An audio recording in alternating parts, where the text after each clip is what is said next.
are going for a little bit of a drive, Mark. Just sometimes just spend time with you. I just gotta say, let's go for a drive. Just to clear the air. I mean, you didn't book with Fiona this time. No, I didn't book a meeting. But Mark, we've known each other for quite a while. Apparently. I did the math this morning, which took me a little bit of a while. Never been your strong suit, no, though. I had to carry the one and subdivide and do a whole lot of algebra. But I finally got there.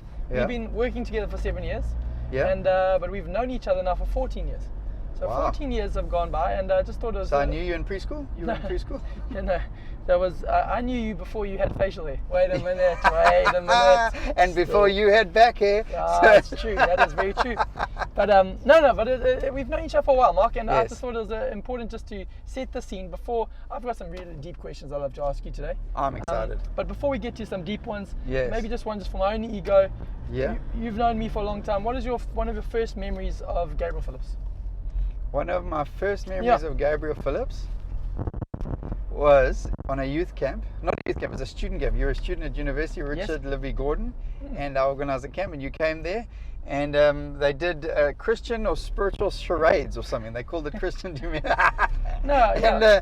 And the next minute, you and your mate left the building and came back in your underpants. Yep. And people had to guess what Bible story you were. And well, that one was Adam and Steve, but the original is Adam and Eve. So it was a little bit controversial, but So I saw you in your underpants. Always want to make a good first impression. That's what I always think. So just that's what I try to do with you, Mark. Pretty sure that was the first impression, yes. Burst onto the scene, and man, good. I'm glad I grabbed your attention a little bit there. Oh, no, you grabbed everyone's attention.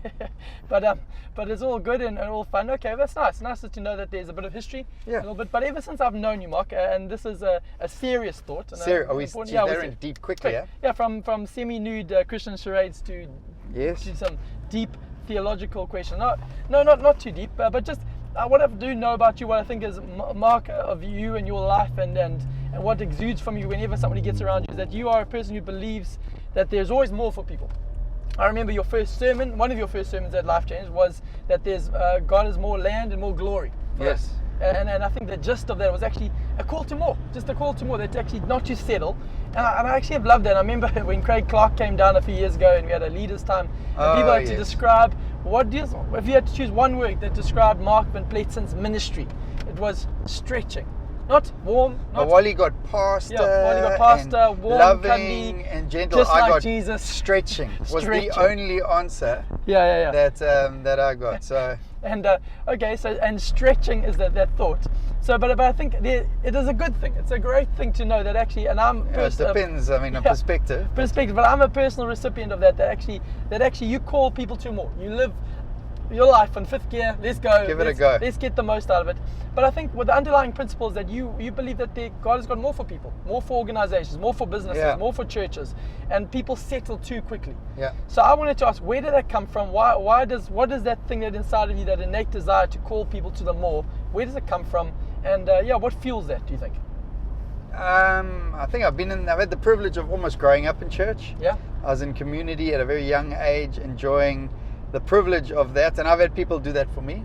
I've had people be willing to step out, challenge, call the more out in me, risk at times they probably shouldn't have in me. So there's that dynamic.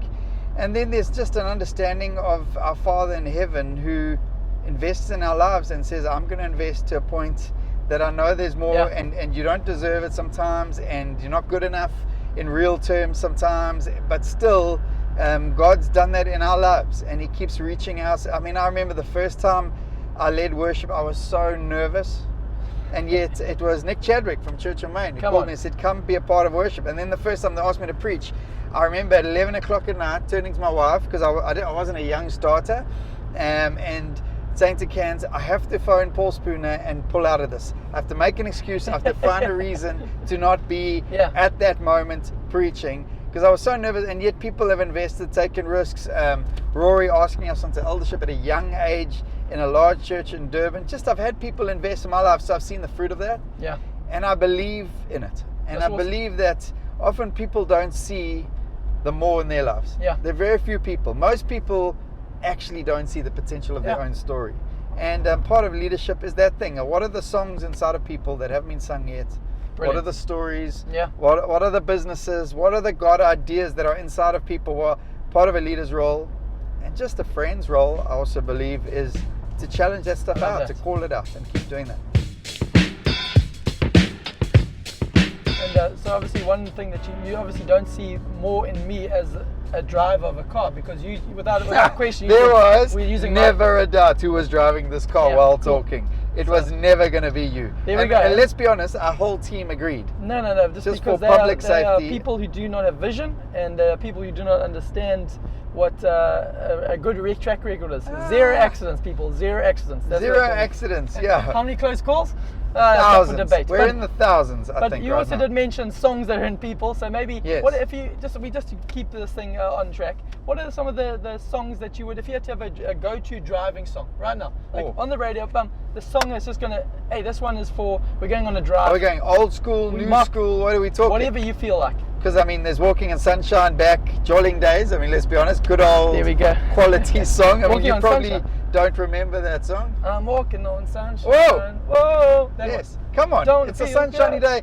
Cape Town's just a scary place because it's warm in the car, but freezing outside. Very cold outside. Yeah. Sun shining and the whole works. Okay. But so that's probably an old number. That you're gonna go for the dun dun dun dun dun dun dun dun dun dun dun dun. You know that one?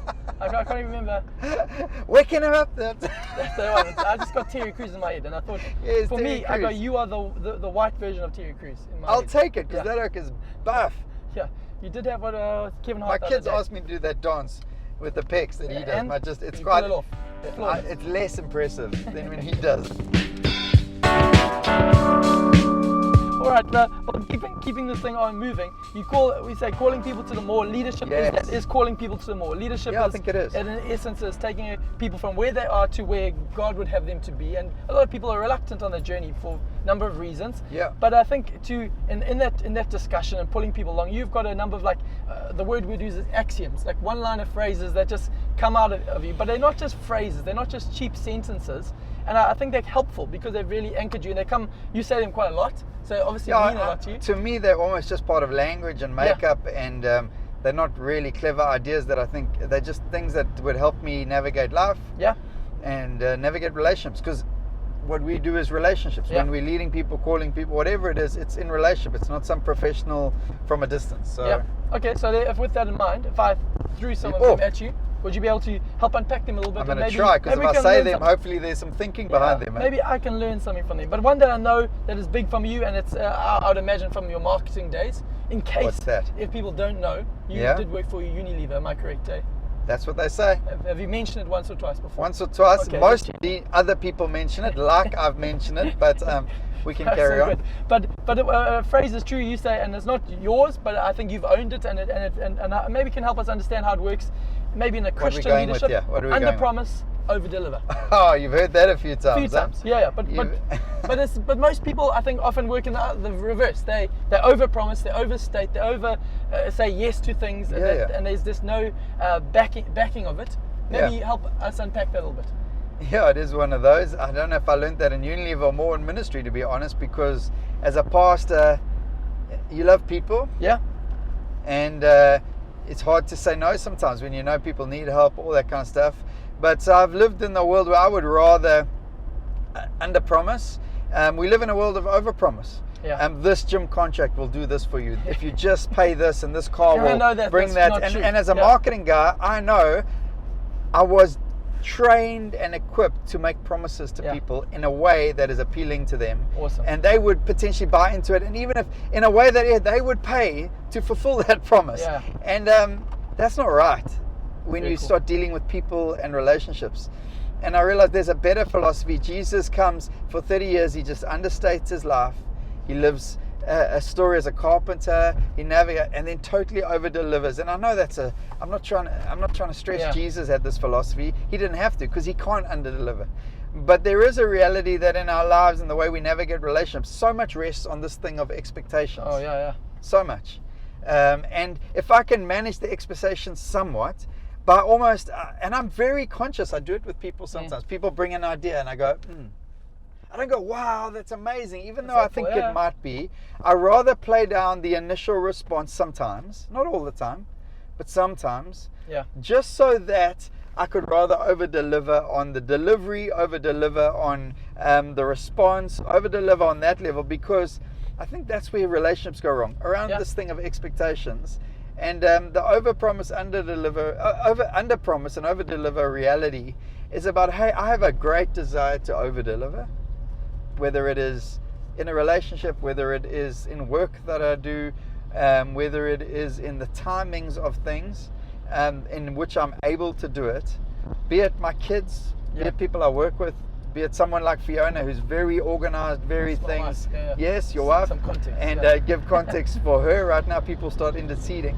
But I think it's a good life philosophy, to be honest. I think what you'll find is people will be able to trust you. I'm not a big trust guy, but the trust guys are trust guys, and if you under promise, over deliver, they'll learn they can trust you. Yeah. And I think it's an important currency.